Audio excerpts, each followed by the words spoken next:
In this podcast episode, Ben Shapiro delves deep into the growing influence of radical Islamist figures within the Democratic Party and broader American politics.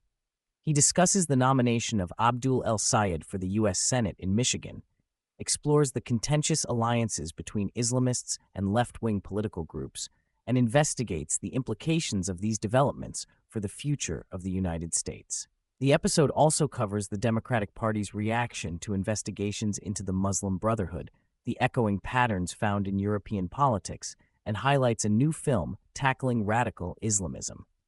Finally, Shapiro interviews human rights activist Ayaan Hirsi Ali on these urgent issues. Ben Shapiro critically examines the rise of Abdul El-Sayed as the Democratic nominee for the Michigan Senate seat, portraying him as a radical Islamist with a history of controversial statements and alliances.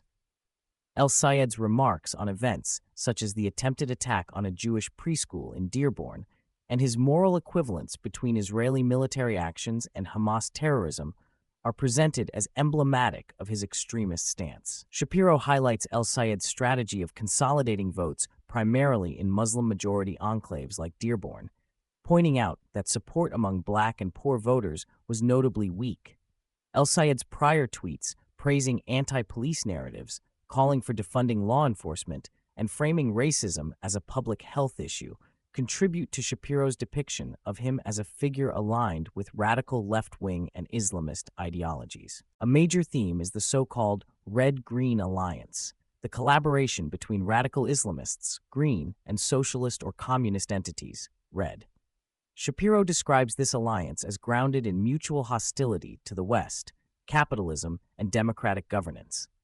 He cites experts like Kyle Shidler, who outline the links between El-Sayed, his family, and organizations connected to the Muslim Brotherhood. These intertwined networks aim to promote a revolutionary agenda, ultimately threatening to dismantle the U.S. constitutional order.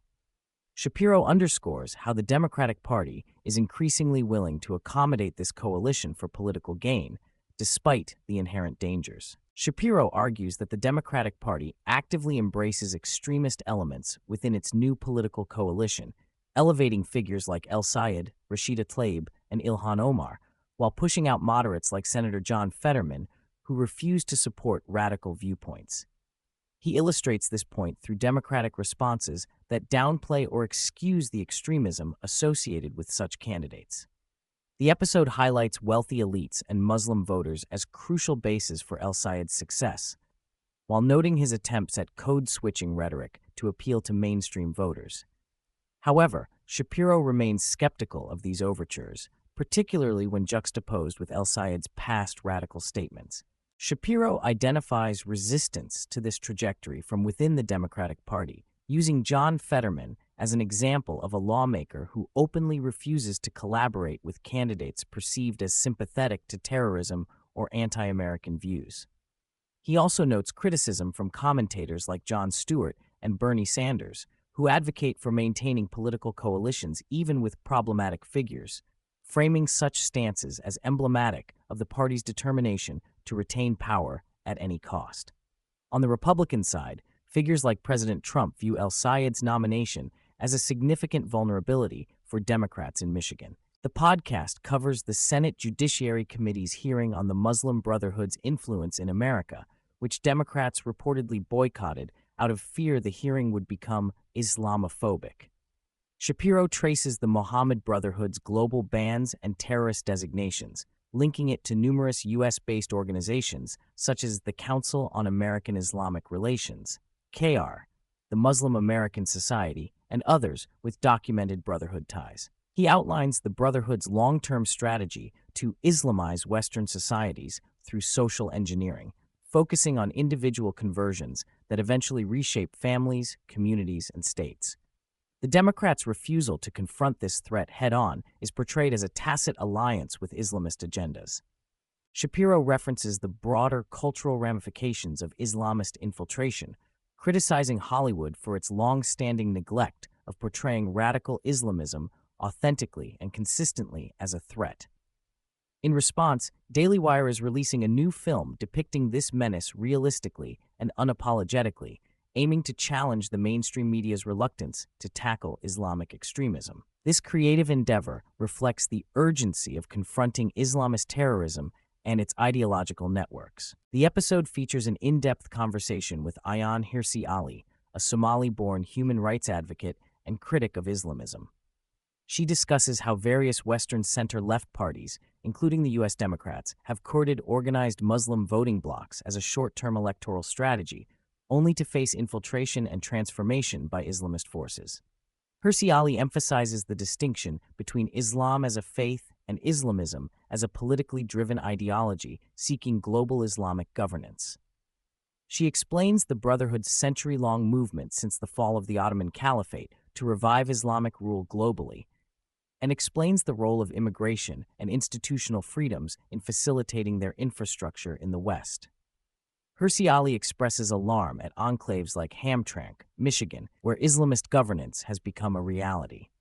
Finally, she warns of the Democratic Party's perilous gamble in tolerating such extremist elements, which she believes will undermine American democratic values. Expanding on the political strategy employed by Democrats, the podcast explores the willingness of party leaders to ingest radical Islamist votes and influence, seeing them as reliable electoral blocs.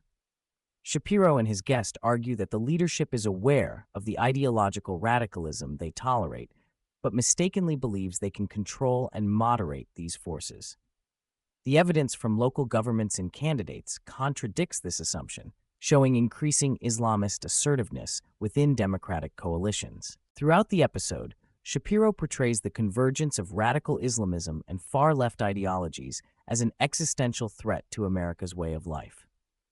Citing voices like Charlie Kirk and counterterrorism experts, he frames this as a spiritual and cultural battle over the fundamental values of marriage, education, public safety, and freedom. The podcast urges vigilance and active resistance, hinting at the DailyWire's renewed commitment to engaging this cultural war in ways others avoid. Shapiro critiques the role of interest groups and political action committees in this evolving landscape. He highlights AIPAC's involvement in opposing El-Sayed as an example of American Jewish efforts to counter radical anti-Semitism in politics, emphasizing that such contributions are domestic, legal expressions of American political engagement, not foreign interference.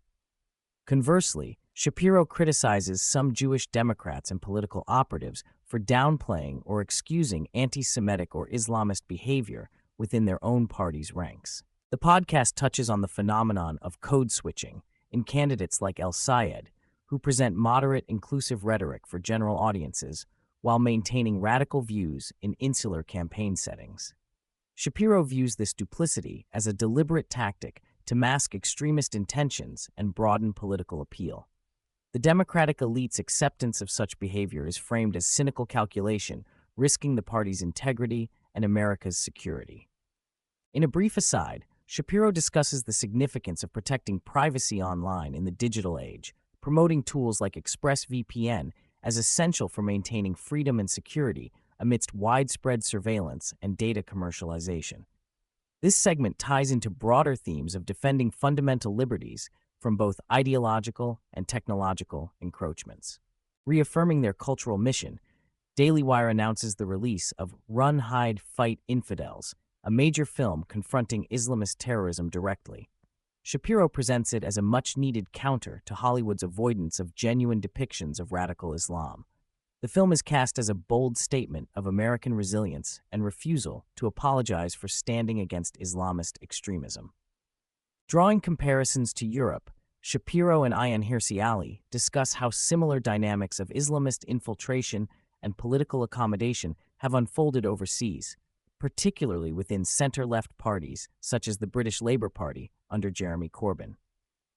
They warn that the United States may be following the same path of appeasement and political expediency, leading to dangerous concessions that compromise democratic norms and security. Shapiro emphasizes the strategic importance of Muslim-majority enclaves within U.S. cities, like Dearborn, Hamtramck, and parts of New York, where concentrated voting blocks provide Islamist candidates with a dependable foundation. The organizing capabilities of Islamist networks within these communities allow for efficient mobilization amplifying their political influence well beyond their demographic size and facilitating the election of radical figures. The damning decision by every Senate Democrat to boycott a Judiciary Committee hearing investigating the Muslim Brotherhood's activities in America is highlighted as a critical moment.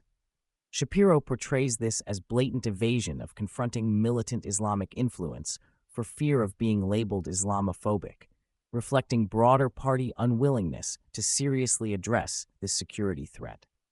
Senator Ted Cruz is quoted criticizing the Democrats for their absence during a hearing on terrorism.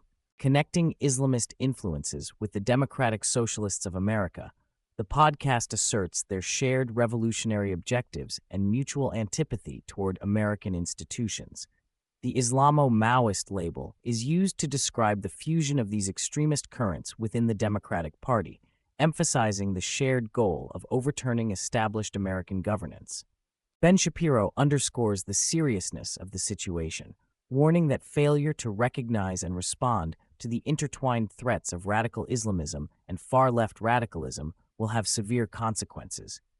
He disputes claims from party elites dismissing legitimate concerns about anti-Semitism and extremism, positioning himself as a vocal critic intent on exposing the dangers concealed within contemporary political alliances.